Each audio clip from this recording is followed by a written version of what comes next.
नमस्कार दोस्तों, आप लोगों का स्वागत है सोलर वाला इंटरप्राइजेज़ में। मैं आज आपको बताना चाहता हूँ कि ये जो अपनी पूरी इंडिया है, ठीक है? और पूरी इंडिया ही नहीं बल्कि पूरी दुनिया जो है ये आज के डेट में रिन्यूएबल एनर्जी के पीछे भाग रही है।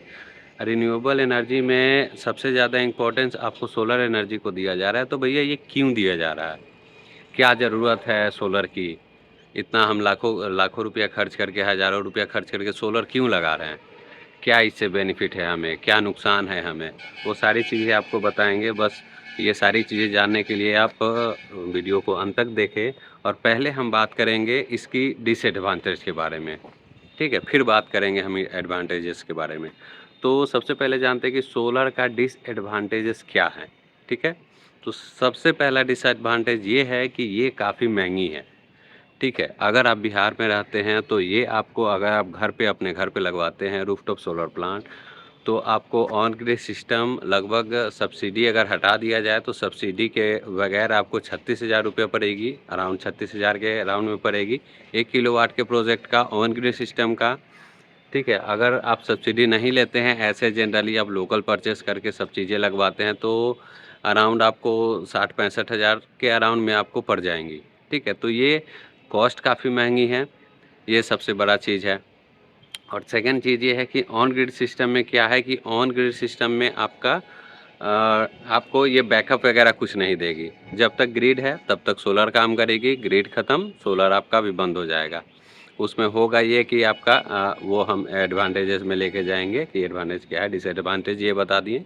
लाइन आपका बंद हो गया गवर्नमेंट का, आपका सोलर भी आउटपुट देना बंद कर देगा। ठीक है, वो नेट मीटर आपको वहाँ से ब्लॉक कर देता है। तो ये डिसएडवांटेज है। थर्ड डिसएडवांटेज ये है कि ठंडी के मौसम में, बरसात के मौसम में उस समय पे हमें काफ़ी सोलर एनर्जी नहीं दे पाएगा, तो ये डिसएडवांटेज है। अगर हम चाहते हैं कि कोई बैकअप रखे कि मेरा गवर्नमेंट लाइन कट गया तो हम सोलर रखे हैं तो कुछ बैकअप में रखें कि गवर्नमेंट लाइन कट गया तो उससे हम यूज़ कर पाएँ, सोलर की एनर्जी यूज़ कर पाएँ। उसके लिए आपको ऑफ ग्रिड सिस्टम लगवाना पड़ेगा और ऑफ ग्रिड सिस्टम का कॉस्ट काफ़ी ज़्यादा है। ऑन ग्रिड सिस्टम का अगर आप सब्सिडी हटा के 36,000 लेते हैं तो ऑफ ग्रिड सिस्टम का आप कम से कम 1 लाख में आपको पड़ेगा। अगर बढ़िया क्वालिटी का आप इन्वर्टर और बढ़िया क्वालिटी का अगर जो आप वो लेते हैं, बढ़िया क्वालिटी का बैटरी लेते हैं, क्योंकि ऑफ ग्रिड सिस्टम में सारा खेल आपका बैटरी का है और सोलर का है। बैटरी जितना अच्छा लीजिएगा उतना अच्छा बैकअप देगा, उतना अच्छी उसकी लाइफ होगी। ठीक है, तो ये रहा कुछ डिसएडवांटेजेस। और डिसएडवांटेजेस इसका ये भी है कि बरसात के दिन में काम नहीं करेगी, ठंडी के दिन में काम नहीं करेगी, और इसको कम से कम हर एक 2-3 दिन पे साफ़ सफाई तो करना ही पड़ेगा आपको, पानी दे के और वाइपर से इसको क्लीन करना ही पड़ेगा। ये रहा। अब अगर जो हम बात करें कि सारी दुनिया इसके पीछे क्यों भाग रही है, इसके एडवांटेज क्या है? क्यों भाई हमें इस सोलर की ज़रूरत है? क्यों सारी दुनिया बोल रही है कि ना हमें सोलर लगाना है, मोदी जी बोल रहे हैं हमें सोलर लगाना है, बिहार गवर्नमेंट, सेंट्रल गवर्नमेंट सभी लोग हमें सब्सिडी दे रहे हैं। क्यों दे रहे हैं? चूँकि जैसा कि हम लोग जानते हैं कि इन फ्यूचर हमारे पास जो कोयला है, पहले हम ये बता दें कि बिजली बनती कैसे है। बिजली बनती है कोयला से, न्यूक्लियर पावर प्लांट से, जैसे thermal power plant, nuclear power plant हो गया, तो ये सारी चीज़ें से बनती है। तो इन फ्यूचर आपका न्यूक्लियर पावर प्लांट जो है तो उससे जो मतलब डिसएडवांटेज चीज़ें निकलती है, जैसे प्रदूषित गैस निकलती है या प्रदूषित बहुत सारी चीज़ें निकलती है, तो वो हमारे इन्वायरमेंट के लिए बहुत ही ज़्यादा नुकसानदायक है। ह्यूमन लाइफ के लिए, पक्षी के लिए, और साथ में अगर जो एनिमल्स की बात करें तो उसके लिए भी बहुत ही ज़्यादा हानिकारक है। ठीक है, और इन फ्यूचर वो रिन्यूएबल एनर्जी नहीं है, वो आपका अभी है, एक बार यूज़ कर लिए ख़त्म हो गया, फिर आपको दूसरा चाहिए होगा। कोयला का भी यही है कि अगर हम 1 टन कोयला यूज़ किए तो फिर उसको आप दोबारा यूज़ नहीं कर सकते, वो भी रिन्यूएबल एनर्जी नहीं है। ठीक है, तो इस वजह से इन फ्यूचर हमारे पास कोयला नहीं होगी और भी कोई जीवाश्म ईंधन नहीं होगी, तो हम क्या करेंगे? तब कुछ भी हो या ना हो, सूरज तो रहेगी ही रहेगी भैया। तो सूरज रहेगी, जब तक सूरज रहेगी तब तक आपका सोलर एनर्जी काम करेगा। ठीक है, सबसे बड़ा और सबसे इम्पोर्टेंट एडवांटेज यही है कि जब तक सूरज रहेगा तब तक आपका सोलर एनर्जी काम करेगा। ठीक है? और दूसरी चीज़ है कि एक अगर आप सोलर लगाते हैं, मान के चलिए रूफटॉप प्लांट लगाते हैं, अगर आप 1 किलो का प्रोजेक्ट लगाते हैं, तो 1 किलो का प्रोजेक्ट आपको 1 साल में लगभग आपको पर डे 4 यूनिट बना के देती है, ठीक है। अगर एवरेज हम लेके चलते हैं साल भर का, तो पर डे 4 यूनिट बना के देती है। तो आप 365 दिन का 4 से गुना करिएगा तो आप निकाल सकते हैं कि 1 साल में आपको कितना यूनिट बना के देगी, ठीक है। और अगर आप ऑन ग्रिड सिस्टम लगाते हैं, तो ऑन ग्रिड सिस्टम में क्या होता है कि जैसे हमने सोलर लगा दिया, ऑन ग्रिड सिस्टम करा है। ऑन ग्रिड सिस्टम में होता है कि जो सोलर से इन्वर्टर, बिजली इन्वर्टर में बन के जाती है, इन्वर्टर उसको क्या करता है कि डीसी से एसी में कन्वर्ट करता है।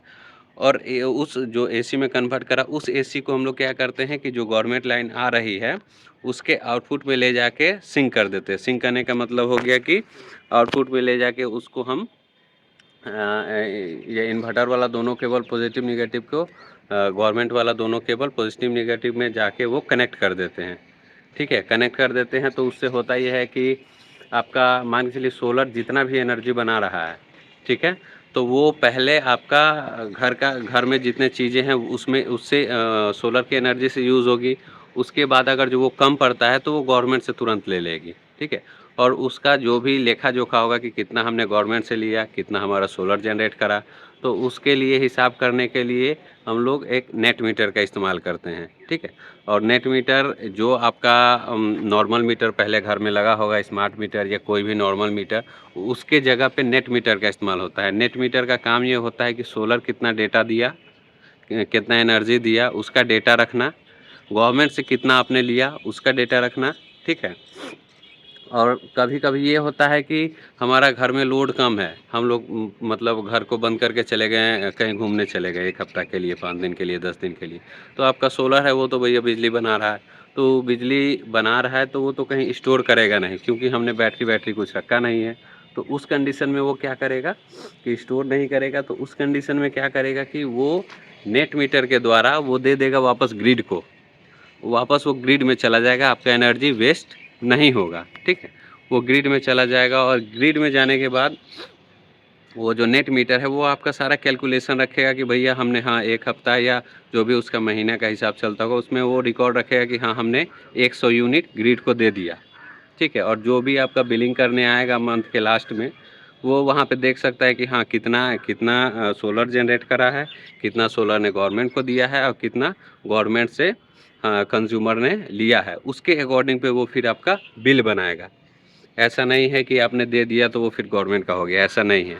अगर आपने 100 यूनिट गवर्नमेंट को दिया है, इन केस मान के चलिए 1 हफ्ता फिर बरसात है, तो आपका सोलर बिजली नहीं बना है, तो 100 यूनिट अगर आप गवर्नमेंट से लेते हैं, तो उस कंडीशन में आपको जो बिल आएगा वो ज़ीरो आएगा। अगर आप गवर्नमेंट से ज़्यादा लेते हैं, सोलर से कम देते हैं, या सोलर उस समय मान के चलिए चार्ज नहीं कर रहा है और आपने पहले गवर्नमेंट को दिया था 100 यूनिट, और जब मौसम ख़राब है, ठंडी का मौसम है, तो सोलर आपका नहीं काम कर रहा है, उस समय आपने गवर्नमेंट से ले लिया 120 यूनिट, ठीक है। तो आपको 20 यूनिट का ही बिल पे करना होगा, ना कि 120 यूनिट लिए तो 120 यूनिट का बिल पे करना होगा, ठीक है। तो ये काफ़ी बड़ी एडवांटेजेस हैं। अगर मान के चलिए नॉर्मल घर में कोई 3 किलोवाट का प्रोजेक्ट लगाता है, तो 36,000 के हिसाब से अगर देखा जाए तो 1,10,000 12,000 के 1,00,000 आपका 8,000 के अराउंड पड़ेगा, ठीक है। और मान के चलिए लगभग 2,500 से 3,000 का भी वो पर मंथ बिजली बना के देता है। तो आने वाला आपका 3 से 4 साल में वो आपका 1,00,000 रुपया, 1,08,000 रुपया आपका वो बिजली, उतना का बिजली वो बना के आपको दे देगा, यानी कि उतना का आपका बिजली बिल का बचत वो कर देगा। और 4 या 5 साल में भी आपका वो पैसा 1,00,000 रुपया का बिजली बना के दे देता है, तो 5 साल के बाद आप, एक सोलर का लाइफ होता है, सोलर प्लांट का लाइफ होता है कम से कम 25 साल, ठीक है। तो 25 साल नहीं, अगर हम 20 साल भी लेते हैं और 5 साल में आपका पैसा रिकवर हो जाता है, तो आगे का जो आप 15 साल यूज कर रहे हैं, वो 15 साल आप समझिए कि एज अ इंटरेस्ट यूज कर रहे हैं, 1,00,000 का आप इंटरेस्ट यूज कर रहे हैं 15 साल तक। ये काफ़ी बड़ी बेनिफिट है, इसीलिए सारी दुनिया सोलर के पीछे भाग रही है, ठीक है। और इसके बाद भी बात करें कि बहुत लोग कहते हैं कि जब बारिश हो गया तो टोटली सोलर नहीं काम करेगा, ऐसा नहीं है भैया। अगर जो कितनी भी मौसम ख़राब रहेगी तो वो अपनी एफिशिएंसी का 25%, 30%, 45% या 50% तक काम करेगी मौसम के अकॉर्डिंग। ऐसा नहीं है कि कितनी कि बारिश है या कुछ भी है तो वो बिल्कुल ही काम नहीं करेगी, ज़ीरो काम करेगी, ऐसा कभी नहीं होता है। ठीक है? अगर हम दूसरे बेनिफिट की बात करें तो जैसे हम जानते हैं कि इसका लाइफ काफ़ी अच्छा है लाइफ। कम से कम 25 साल अगर कंपनी बोलती है तो 20 साल तो चलेगा ही। 20 साल काफ़ी लंबा समय होता है। अगर आप आज बिजली यूज़ कर रहे हैं ₹8 प्रति यूनिट गवर्नमेंट के हिसाब से, तो इन फ्यूचर यानी कि 10 साल से 15 साल में वो ₹8 आपको 12 या ₹14 तो होने ही वाला है। ठीक है, तो उस हिसाब से अगर आप कैलकुलेशन करिएगा तो आप काफ़ी बेनिफिट में रहिएगा। ठीक है, तो दूसरा बेनिफिट ये है कि इसका लाइफ लॉन्ग इसका लाइफ काफ़ी बढ़िया है, इसका लाइफ काफ़ी लंबा है। और अगर तीसरी बेनिफिट की बात करते हैं, तो इसमें मेंटेनेंस काफ़ी लो है, काफ़ी लो, बहुत लो है। इसमें कुछ नहीं करना है। एक ऑन ग्रिड सिस्टम है, नॉर्मली आपको 2 से 3 दिन में साफ़-सफ़ाई करना है या मैक्सिमम आप हफ्ता में भी संडे के संडे भी काफ़ी बढ़िया से साफ़-सफ़ाई करते हैं। It will be okay, okay. ये उतना सफिशिएंट होगा। ठीक है, अगर जो ज़्यादा डस्ट वस्ट वाले जगह पे आपका घर है या आपका जो भी प्लांट फैक्ट्री कुछ भी है और वहाँ आपने लगाया है, तो थोड़ा-सा आपको होगा कि 2 या 3 दिन या पर डे आपको साफ़-सफ़ाई करना होगा। बट इन जनरली आपको सप्ताह में 1 दिन सफिशिएंट है। ठीक है, तो ये सारी बेनिफिट्स है सोलर की, इसीलिए दुनिया सोलर के पीछे भाग रही है, क्योंकि दुनिया को पता है कि भैया रिन्यूएबल एनर्जी, ग्रीन एनर्जी ही फ्यूचर है। फ्यूचर में इलेक्ट्रिकल व्हीकल ही चलेगी। ठीक है, पेट्रोल ख़त्म होने वाली, डीजल ख़त्म होने वाली, कोयला ख़त्म होने वाली है। आपका जो न्यूक्लियर पावर प्लांट है वो यूरेनियम वगैरह से चलती है, तो वो भी इन फ्यूचर ख़त्म ही होने वाली है। वो वन टाइम यूजेबल थिंग्स है वो सभी चीज़ें। हम लोगों ने जब बचपन में पढ़ा होगा नवीकरणीय और अनवीकरणीय, तो वो सब अनवीकरणीय हैं। एक हम दोबारा यूज़ नहीं कर सकते, बट सोलर का हम सालों साल तक यूज़ कर सकते हैं। इसीलिए आप लोग जितना ज़्यादा से ज़्यादा हो सके अपने घर पे सोलर का इस्तेमाल करें, ताकि आपका बिजली का बचत हो। ठीक है, और अगर आपको चाहिए कि हाँ बैकअप में भी चाहिए, तो उसके लिए आप ऑफ ग्रिड सिस्टम लगा सकते हैं, कुछ बैटरीज रख सकते हैं। ठीक है, और एक और चीज़ बता दें कि जो ऑन ग्रिड सिस्टम में है सबसे कम मेंटेनेंस होता है। ऑफ ग्रिड सिस्टम में उससे ज़्यादा मेंटेनेंस की ज़रूरत पड़ती है, और हाइब्रिड सिस्टम में सबसे ज़्यादा ज़रूरत पड़ती है मेंटेनेंस की। 3 तरह का अपना सोलर सिस्टम होता है, ऑन ग्रिड, ऑफ ग्रिड और तीसरा आपका हो गया हाइब्रिड। ठीक है, ऑन ग्रिड, ऑफ ग्रिड और हाइब्रिड। ठीक, तो हाइब्रिड जनरली हम लोग इंडस्ट्री वगैरह में यूज़ करते हैं, और ऑफ ग्रिड जनरली लोग यूज़ तो करते हैं घर में भी, लेकिन उससे बढ़िया है कि आप ऑन ग्रिड यूज़ करिए और अपना जैसे घर में नॉर्मली आप वो लगाए हैं इन्वर्टर वगैरह लगाए हैं, तो उसी में 1-2 बैटरी आप बढ़ा दीजिए। आपको दूसरा किसी और चीज़ की ज़रूरत नहीं है, और ऑन ग्रिड सिस्टम लगा दीजिए तो सबसे बेस्ट है। तो ये थी कुछ बेनिफिट्स और कुछ मेरिट्स और कुछ डिमेरिट्स ऑफ सोलर। सो अगर आपको ये वीडियो अच्छा लगा हो तो कृपया लाइक करें, शेयर करें, जो इन फ्यूचर लगाना चाहते हैं सोलर और वो सोच रहे हैं कि भैया लगाएं कि ना लगाएं, तो उन्हें बेहिचक लगाना चाहिए। इसमें नुकसान भी काफ़ी कम है। जैसे नुकसान का कहने का मतलब है कि कोई शॉर्ट सर्किट या वो सब चीज़ें भी काफ़ी कम होती है।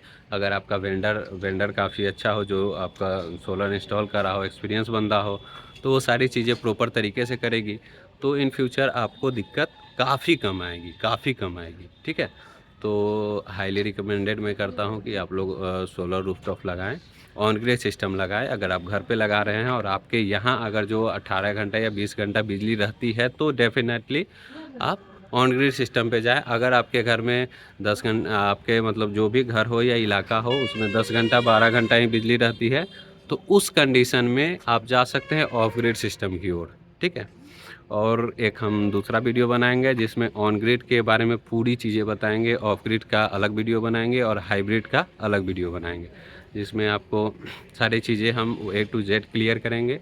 और सेकंड चीज़ रहा ये कि आप जितना से जितना हो सके कि इस वीडियो को शेयर करें और लाइक एंड सब्सक्राइब कर दें। अगर वो करिएगा तो हमें अच्छा लगेगा, और हमारा वो थोड़ा सा मनोबल बढ़ेगा कि हाँ चलिए भाई, हम जो कंटेंट दे रहे हैं उससे आपको बेनिफिट हो रहा है, लॉन्ग टर्म में हो या शॉर्ट टर्म में हो, उससे अगर आपको वैल्यू मिल रहा है, नॉलेज मिल रहा है, तो ज़रूर लाइक करें एंड शेयर ज़रूर करें। ओके, थैंक यू, धन्यवाद।